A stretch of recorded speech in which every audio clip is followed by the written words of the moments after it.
All right, looking kind of thin in here. All right, so we're supposed to start triple integrals today, but we're going to take a quick detour. We're going to cover 12.4. So 12.5 is triple integrals. 12.3 was polar coordinate stuff, polar integrals. So I tend to not do this section, but I'm going to try and squeeze it in. So this is an application of double integrals. In terms of, well, there's a couple of different applications in this section, but I'm going to stick to using double integrals to calculate the center of mass and the moments of inertia for some object, right? So this is going to be kind of tied in a little bit to like, what, physics, engineering, slightly. So it just gives us a little glimpse. I'm not going into any true depth here. So when we have a, and don't let me forget, I have your next mini exam. Sorry, but I do have it to give to you. Let me just go ahead and just pass that out. It's 4 problems. There you go. So we have to have a few things like established before we can even start talking about this. And that is some definitions from physics, engineering, the idea of density, right? Density is how much material is packed into some space.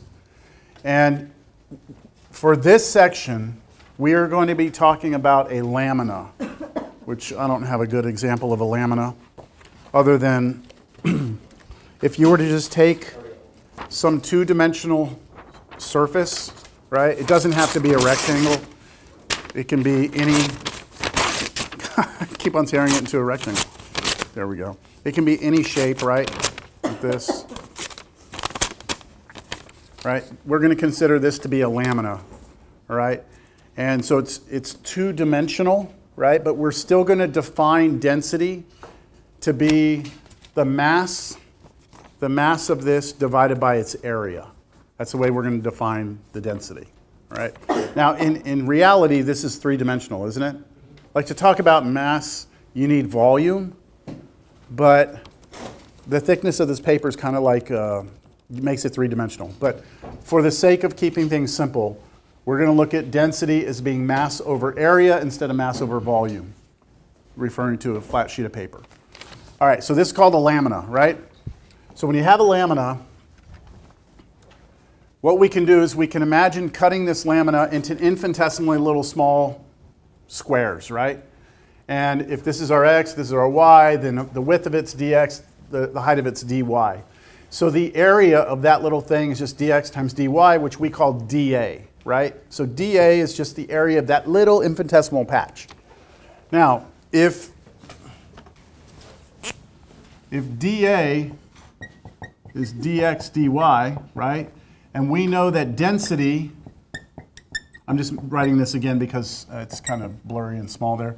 If density is mass over area, right? Then if we multiply both sides by area, we get that mass is equal to density times area, right? And if the area is just dA, right, dA, then all we really need to know is the density. If we know the density of the lamina at every point in the lamina, then we will know the mass. If I know the density. Now, some laminas, some objects, right, are what we call homogeneous, which means that the density is the same throughout the lamina. Like a piece of paper, I think we would consider this to be homogeneous. Like if I cut out a 1 inch by 1 inch square, and then I cut out a 1 inch square somewhere else and weigh them, they should weigh the same, right? So that's what we call homogeneous. In this section, we're considering this to not be homogeneous, all right? So that means the density varies throughout the surface. Maybe over here it's more dense. There's more material packed in over here than over here. So it varies. if we look at that as being non-homogeneous, then we need what's called a density function. We need some function which we refer to here as rho of xy. This is our density function. It says it up there. This is our density function. And what it does is I provide it an x and a y coordinate. So I provide it some point on this thing, right? Some x, some y. I provide it that point, x, y. I plug, I plug x, y into the density function, and it tells me the density at that point, right? I move to a different point, I have a different density. So long as somebody provides me a density function, right? So long as someone provides me a density function, I'll have this, right? Multiply that times the area, and that will give me the density times the area at each of these little infinitesimal patches. We know density times area is mass, and so this double integral will basically give me the mass of the whole thing, because I'm adding up all the little masses to create the mass of the entire object. That kind of makes sense? Yeah? So what we've been doing before today, right? Before today, we were doing a double integral over some region D of f of x, y, dA. And this function would just any function, right? What this is saying is that if this function is a density function, then what it's giving you is a mass of that object, of that lamina. Now, I know you might be sitting there going, well, most of the objects that we deal with in the real world are three-dimensional, right? Well, later on, when we get into triple integrals, we'll be able to do the same thing for an object that is three-dimensional instead of flat sheet. All right, so that's our total mass. Did you all see my thing? So that's the formula right here. Mass is this, right? Now, we can change the physical meaning of things and no longer, like if we have a lamina and instead of talking about density, we talk about what's called the charge density. So this has to do more with like electrical engineering. So instead of looking at that function, rho of xy as being a density function, if it somehow measures the amount of charge you have somewhere, like we're talking about electromagnetic charge, then what this is doing is this is adding up all of the charges along the entire surface, and then you get the total charge on the entire lamina. And it just depends on the physical, like what does the function represent, right? If it's density, then we get mass. If it's charge density, then we get total charge. So I'm trying to get you to see that the tool is the integral, right? The tool is the double integral. What it applies to depends on where you are, where you're using it, right? The double integral is the same thing that the original single integral was. It's a way of us adding up a bunch of things, infinitely many things together. All right, so I have an example here. So I have a lamina, and I'm telling you that the lamina is formed by a region that's bounded by the curves y equals 1 minus x, y equals 1, and x equals 1. And to make this quick, I just went ahead and graphed it here. This is, I better write them down. We have y equals 1 minus x. We have y equals 1, x equals 1. And I'm giving you that the density function is xy. And it says find the total mass of this lamina. So this right here, if you graph this line right here, that's the line y equals 1 minus x. And then, of course, this right here is y is 1. And then this right here is x is 1. So that's our flat sheet, right? That's our flat sheet right there. And what I'm telling you is that the density at any point is given by that formula over there, x times y. So y'all tell me, what's the density right here at this point? What's the density at 1, 1? 1, right? 1. And then we could do that for each point, there would be a different density. So what I want to try and do right now is see if I can convince you that this is the same thing we've been doing with, remember the double integral has been giving us like a volume under something? If at each point, like here we said that the density was 1, right? The density at 1, 1 was 1. Then let's go 1/2 let's go 1/2, 3/4. So what's the density at 1/2, 3/4? Well, we just plug it in here. 1/2 times 3/4 is 3/8, right? So can you see that you can look at these densities as like a z value that's coming out of the board, out at us, right? It's like a height, it's almost like a height of a point there. Like this, like we can look at it as, like that object is really just representing all the densities, right? You have the x and y that represents where you are, and then the height represents the density. So if we want to add up all the density times areas to get the masses, then we just need to find the volume of this thing. And how do you find the volume of this? Well, you need to know the surface, right? What's the surface? The surface is the density function. You need to know the region you're integrating over. What's that? It's this, right? So do you all see how it's just exactly connected to what we've been doing? All right, so I think we'll set this integral up, but we won't actually do it. So, top view. Yeah, close enough. All right, so let's set it up. We're going to do the double integral, right? And then we have the density function, xy. And then let's talk about what type region that is. That's the ground. What type of region do y'all want to go with? Polar? No, that's not polar, right? It's not a rectangle either, so it's not simple, but it's probably type 1. Type 1. Our x's are between 0 and 1, right? And our y's are between two functions.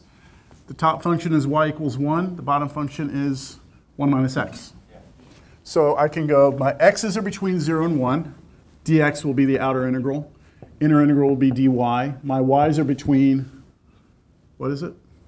What's the bottom? 1 minus x to the top, which is y equals 1. That's it. That double integral, whatever that gives us, is the mass of that object. Any questions? We're not going to compute it. I think that's pretty straightforward integral. All right, let's keep going. If you came in a little late, I'm trying, if possible, to get 12.4 squeezed in here.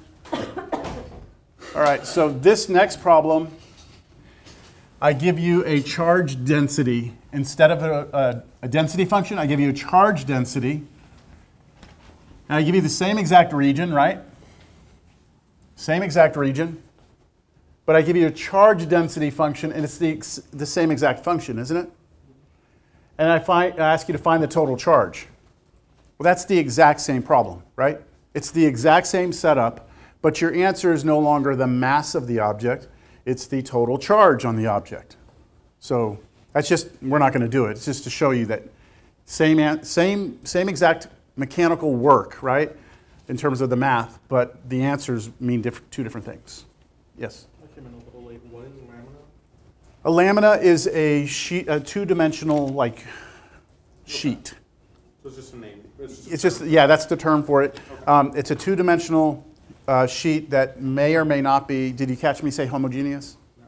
So homogeneous is an object like a piece of paper where if you were to cut out squares, they would be exactly the same weight. This is referring to a lamina where that's not the case, where you have some object that the density varies throughout the object.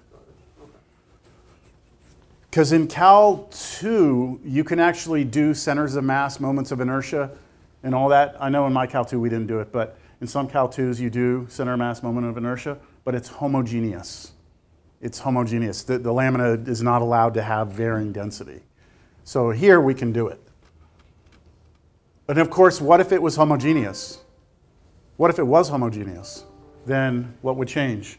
Our density function would be what? A constant. So this covers what you did in Cal 2 if you just make that density function constant. So, all right, next thing. What we want to get to eventually here, our next goal, okay, we know how to calculate the mass of the lamina. The next goal is to find the center of mass. And to find the center of mass, to do that, we first have to calculate something called the moment of the lamina. Not the moment of inertia, for those of you who have some physics background. Not the moment of inertia, the moment. And all the moment is well, let's look at the formula. There's two moments that we can calculate. The first moment is called the moment of the lamina about the x-axis. And so if we look at that lamina, okay, here's our lamina, that's our region D. All right, so the moment, what it is we're taking this, okay? That look familiar? That's density times that little patch, right? That's the mass, right? That's mass. So we're taking this little patch and we're finding the mass of that, and what are we multiplying it by? Y. Y is the distance from here to here, right? That's your Y.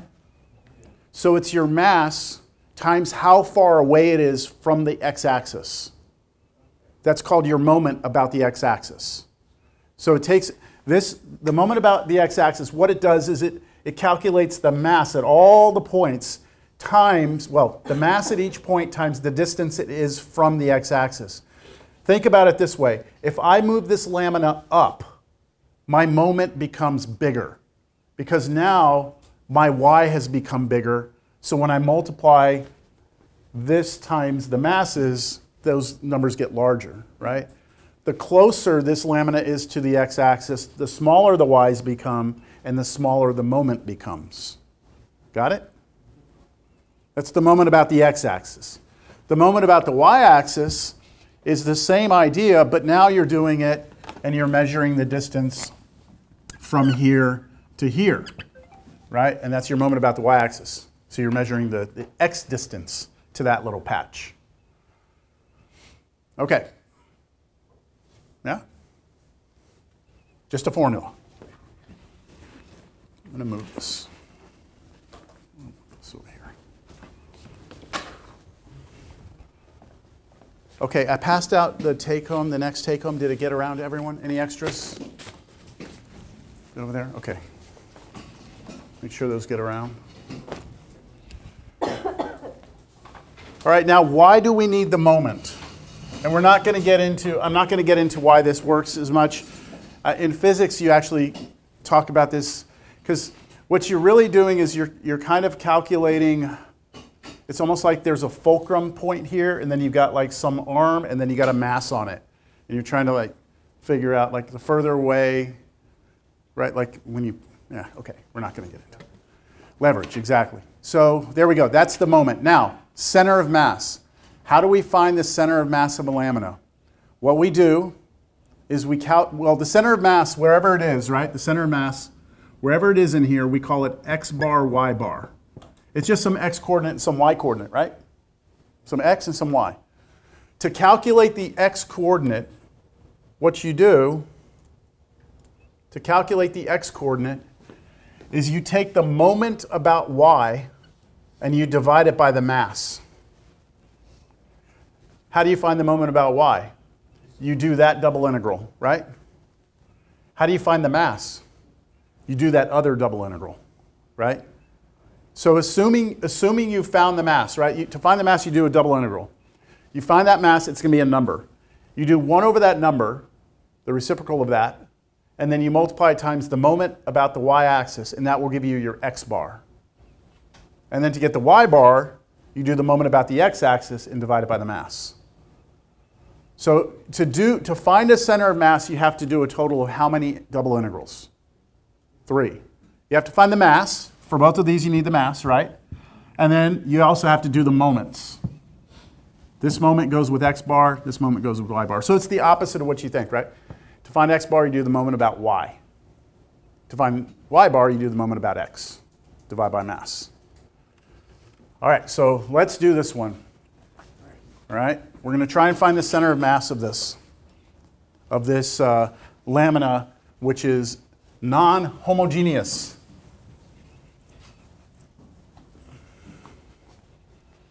And I'm going to cheat. When we get these double integrals set up, I'm going to use a solver to do the integrals, all right? But we will set it up at least, like set up each of them. All right, so we need to find the center of mass of the region bounded by x equals 0. X equals 0 is the y-axis.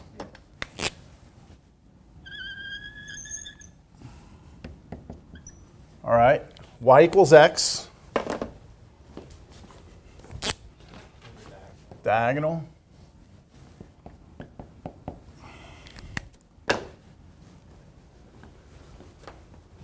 Y, 2x plus y equals 6. Solve for y, yeah. Like that.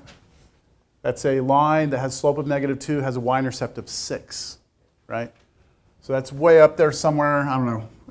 I know it comes down like this, right? It's y equals -2x plus 6. Do y'all see the region bounded by all those? Right here, right there, that's our D. We're given a density function. It's just x squared. It's just whatever the x coordinate squared is.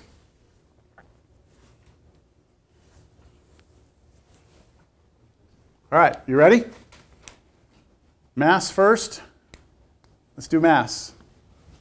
Mass will be the double integral over that region D of the density function, dA, right? Now look at that region D. Type 1, type 2, polar. What are you thinking? Type 1, I think, right? We do need to see where these hit each other, though. Like, I think it's obvious that's 0. Where would those two hit each other? Well, you set them equal to each other, right? So if you set them equal to each other, I think you get 2, don't you? Oops, sorry. Yeah, 2. X is 2. Plug in 2 here, you get 2. Plug in 2 there, you get 2. So solving that linear equation, you just get 2 here. Am I moving too fast? That's all right? Everyone all right? 0 to 2, right, for x, and then our y's are between that curve and that curve, right? Okay, so we'll have double integral, let's see. It was type 1, so my limits of integration here, my x first, 0 to 2. My y's are going to go from -2x plus 6 to x. Wait a minute, hold on. I just screwed that up. Right? It's the other way around, sorry. So flip. It's the bottom one, which was x, up to -2x plus 6. And then your density function, dy dx.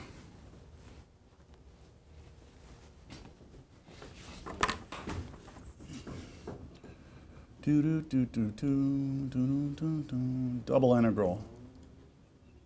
Can you all see that? Good enough? 0, 2.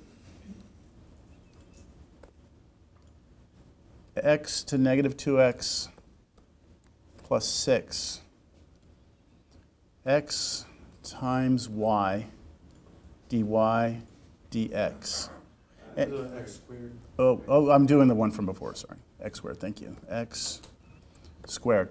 And this is going to probably give me an exact answer, so I'm going to change one of my limits integration to 2.0, and now it should give me a decimal answer. Like, I think it would have given me both, but I think it'll force it to do it.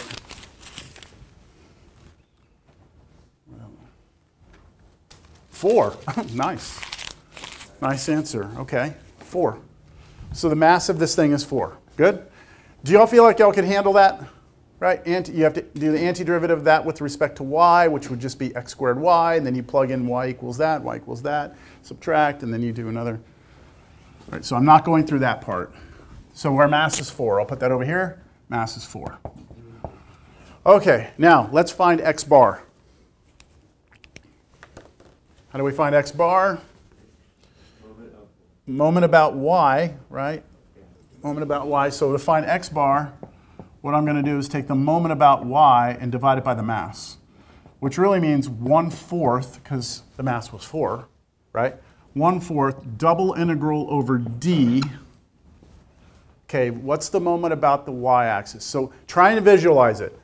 You're trying to do the moment about the y-axis. You had your lamina here, your little patch, so you're measuring from the y to the patch. That's what? That's x, right?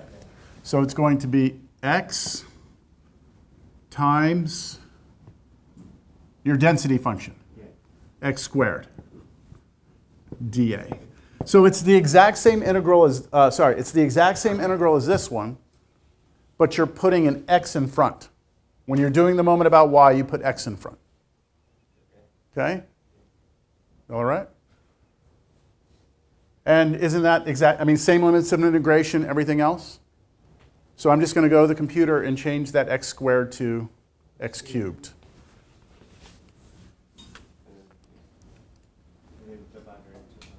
And then divide by 4. Oh, shit. What happened?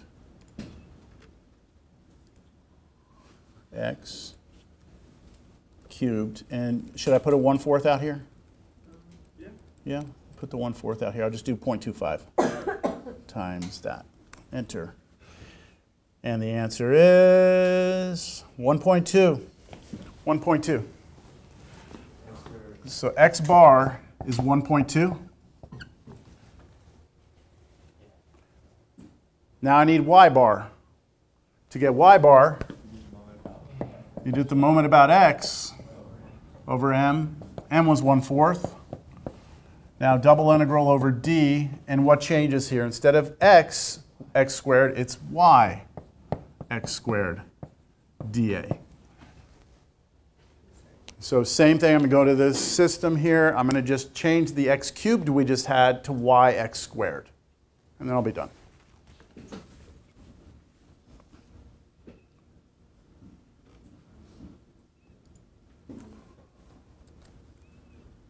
Oh, why did it do that? There we go.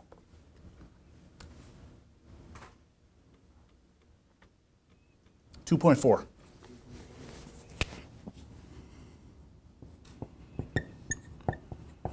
So the center of mass is this point right here. So if you had a lamina, right? If you had a lamina that was in this shape, right? So that's the shape of my lamina. It's like a little triangular sheet of paper, right? But the density was dictated by that function x squared. Then if I went to the point 1.2, 1.2, 2.4, that point would be the center of mass. Which means if I were to take that lamina and throw it into the air, usually I bring a piece of cardboard in here and this works pretty good, but I don't have anything. I don't know if y'all know this. You can try this at home, it's pretty cool. Get a piece of cardboard and like cut it out into some random weird shape, okay? And then take it and hold it and let it hang from one point. So if I let this hang, I'll draw a line. And then I'll go to another point and I'll hold it from a different point, let it hang and draw a line straight down. And go to 3 different points and let it hang, draw a line down. And where those 3 points hit each other is the center of mass. Take that piece of cardboard and throw it into the air. Like throw it and spin it. And when it spins, you'll see that dot move through the air like a parabola. The whole thing will be rotating and stuff, but that point will look like just a parabola just going through the air. I should have brought cardboard. Maybe I'll go grab a piece and I'll take a little break here in a second and do it. But anyways, that point, right, 1.2, 2.4 is the center of mass. Now center of masses are important in physics because when you have some complicated object, right, we don't look at the complicated object. We look at that object as a point in space. What point? It's center of mass, right? That's what we look at it as. So we need to be able to find centers of mass. Now, I said earlier, this is for a lamina, which is not very useful, okay? But when we get to triple integrals, we'll have x bar, y bar, z bar. We'll be able to get all 3 coordinates of the object. All right, last thing. Last thing, there's one more thing that we can compute. We've got mass, got it, great. We've got center of mass, x bar, y bar. There's another useful part of this, I guess, and that is the moment of inertia. Not the moment of inertia. Oh, here's the thing we just did, by the way. That's the lamina we just did. I scaled things, it looks a little different, but this shows you the density again as, right? Because remember the density function was x squared? So as you move out on the x direction, the density gets bigger and bigger. So if you were to look at this object, it would weigh more on that end. It would be heavy. All right, moment of inertia. So the moment of inertia, does anyone know what the moment of inertia is? Like physics?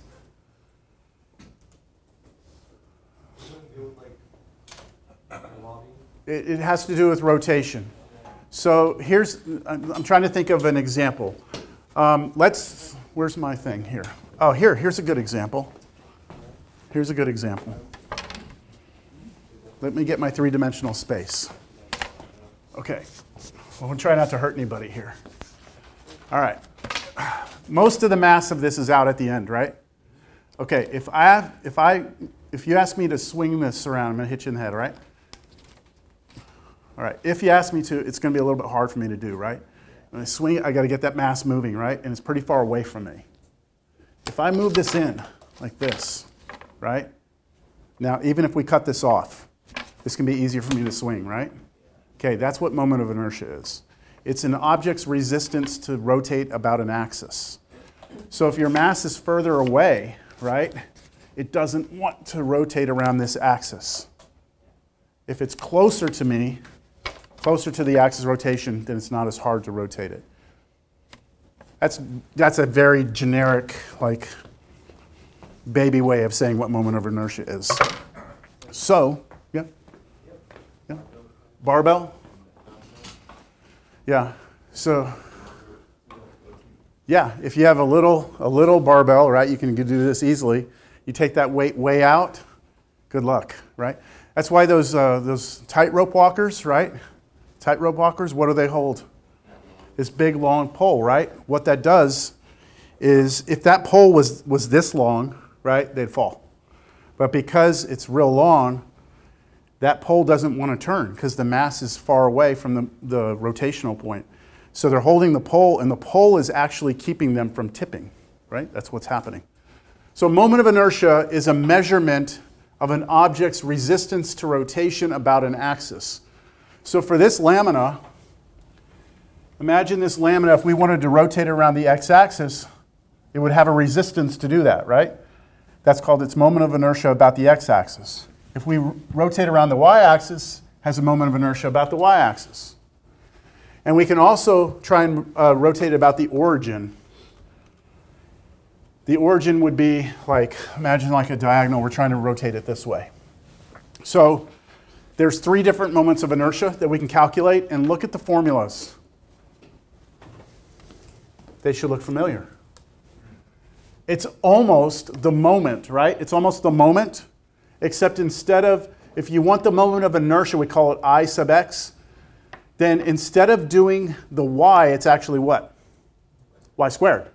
So this is exactly the moment formula, but you're squaring the y instead of just having y. And then the moment of inertia about the y-axis, you square the x. And if you want the moment of inertia about the origin, that's supposed to be an O, then it's actually just the sum of those two. You add both of those moments up, and that's what the moment of inertia about the origin